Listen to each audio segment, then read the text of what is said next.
Hey you guys, welcome back to Vera's View. In this week's video, I want to talk about my wins and fails once again for Raw and SmackDown. I'm going to start off with SmackDown just because I don't have as much to say about it. I actually only have two fails. The first one is Aiden English crying. I'm not really sure what the point of this was. He does make the list of Jericho for it, however, so it can't be all bad.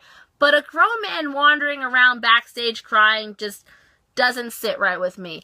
My next fail, and the last one, is Sin Cara versus Dolph Ziggler. Dolph is going into a high-profile feud with Shinsuke Nakamura, and I think it makes him look bad that he had to fight this hard to pull out a win over someone like Sin Cara.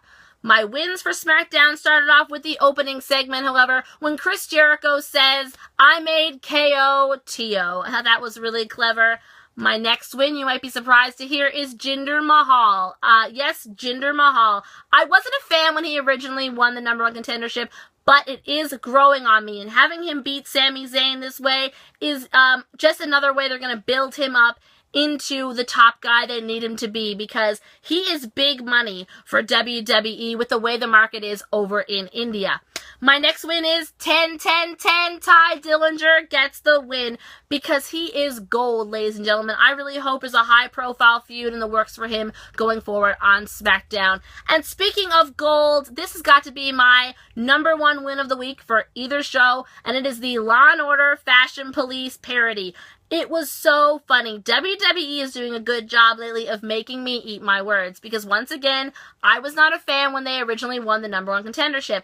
But this won me over big time. The first thing you see when we open up the segment is a picture of classy Freddie Blassie sitting on the desk. So there's win #1. They call the Usos the Uggos. There's win #2. And then they list off all of these hilarious felonies they've supposedly committed. I really enjoyed when they said jaywalking and Jimmy walking. That was really cute. My final win for this week's SmackDown is when Kevin Owens regains the United States Championship. As much as I liked seeing Chris Jericho win it, he is now taking time off, so what a better place for it to be than with the face of America, Kevin Owens. I'm glad we're also going to get to see AJ Styles versus Kevin Owens now at Backlash. Moving on over to Raw, my first fail is Finn Balor and Seth Rollins come out talking about who is next in line to face Brock Lesnar for the Universal Championship. And somehow they end up in a match for #1 contendership for the Intercontinental Championship. It's a bit of a step down, isn't it? I think it's time that Brock Lesnar finally addresses who he will face next.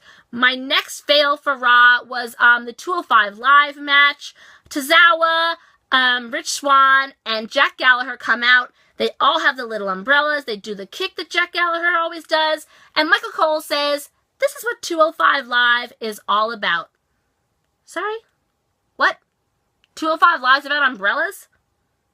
Totally confused.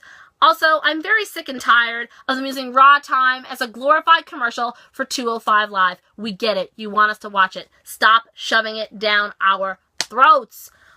My next fail is Bray Wyatt. He comes out and says, "I made Randy Orton suffer at Payback." No, you didn't. All Randy Orton did was lose a match. You did nothing to him. You tried to throw a fridge on him, but that didn't work. I really hope that Bray Wyatt gets to be the Eater of Worlds that we know and love and moves on to something bigger and better over on Raw.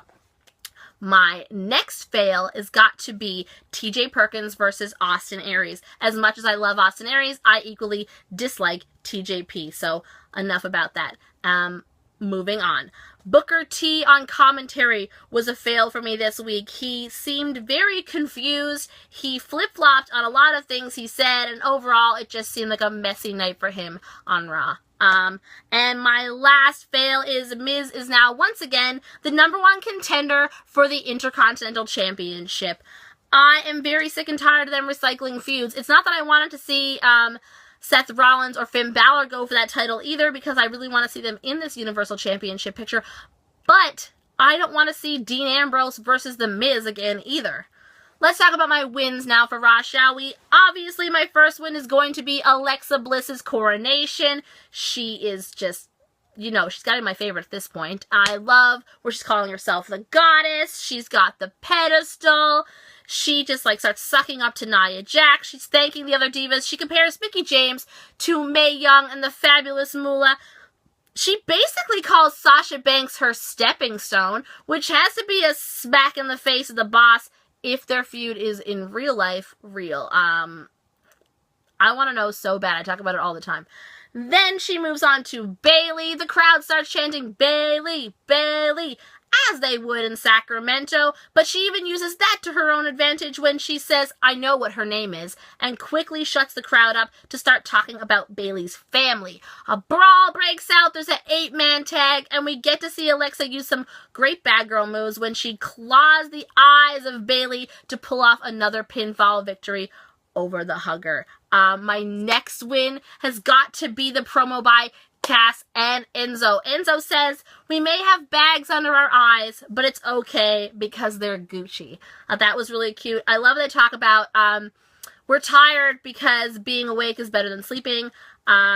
Reality is better than our dreams. I'm really glad they're getting to live out their dreams over on Raw, and they are entertaining us all in the meantime. My next win is the fact that Enzo wrestled a full match with a busted eye. After this promo, they get attacked by Luke Gallows and Carl Anderson. Enzo is supposed to fight Gallows, and he already is busted open. There's no way he could see out of that eye. He had to have wrestled the match basically blind on that side. So kudos to him for pulling out that one and fighting through his injury.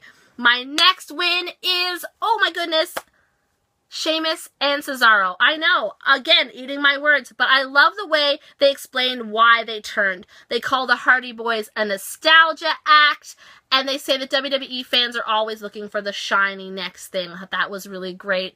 My next win is Dean Ambrose's promos backstage. He's doing these cute little interviews.